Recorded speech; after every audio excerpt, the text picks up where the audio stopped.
All right, hello class. So what we are going to do today is go over some pre-writing methods. I'm going to discuss MLA a little bit, and we'll get into some of the topic creation for this particular essay.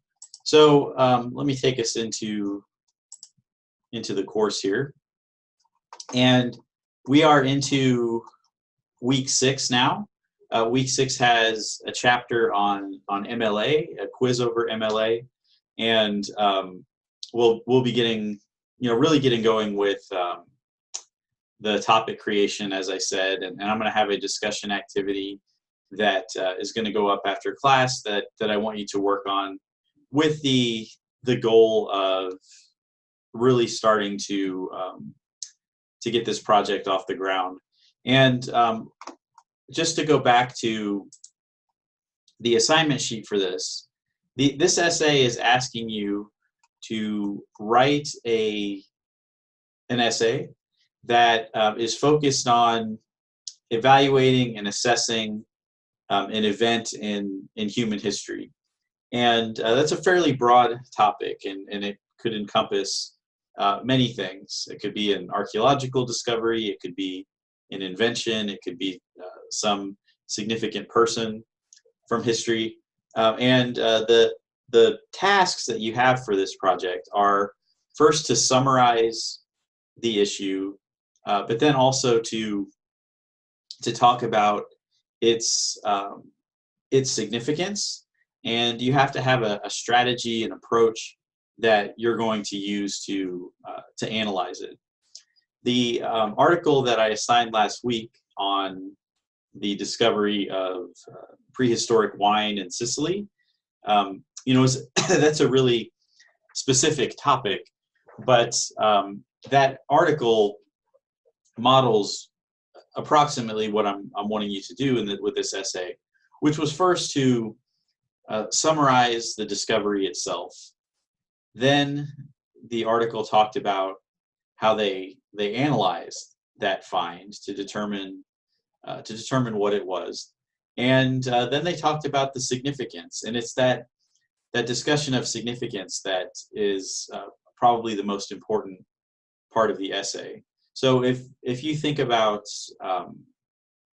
this project, one of the things that you need to be able to do, that you want to do, is to show me that you ultimately can discuss why something matters, what it teaches us, and that's what you're taking a position on.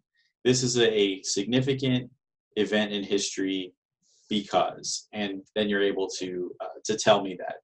So this is going to involve a lot of planning in order to make sure that your essay is doing all of the things that it needs to do. And the chapter from last week, chapter 4, discussed some pre-writing methods that can help to get you started. And one of which was free writing. Now, free writing, what that's all about is it asks you to just write for a set period of time, 5 minutes, 10 minutes, etc., and not to stop. You're not really going to plan out what you're going to write. You're not going to worry too much about paragraphing. You're not citing sources. You're just writing about the topic and informing us what it is that you know, and you're informing yourself what you know, so you can then determine what you need to know. Another method is list making. In list making, you're going to just make a list of concepts. These are in no particular order, but they're concepts that are relevant to your project in some respects. So that's another method that you can use. Then clustering. Clustering involves writing about a central concept and developing that concept by branching out and discussing other things. So, for example, with the prehistoric wine discovery, you might just have the main topic in the middle, prehistoric wine. Branching off from that, you could have discovery, analysis, and significance. So you talk about the discovery of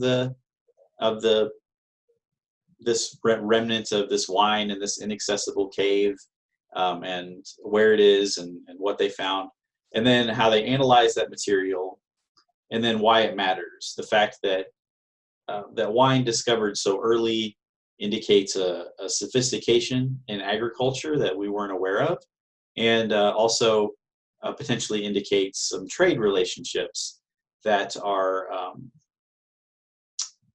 unique to that region, period, etc. So you have a couple different approaches that you can take with this, but clustering is one that really allows you to map out your essay. Questioning is a method that where you introduce and ask some specific questions of your material. It can help shape your research. And then finally, an outline. An outline, quite simply, puts the order of the essay out there and gives you a roadmap for all the different sections that you need to talk about. And in terms of which method is most useful for you, that really just depends on the writer. I will say that I think an outline can help most people, and it really helps to keep you organized, and as you're drafting, it ensures that you're covering each one of your sections. So our discussion activity for today is going to involve choosing several of these methods, at least two, and posting them for your classmates.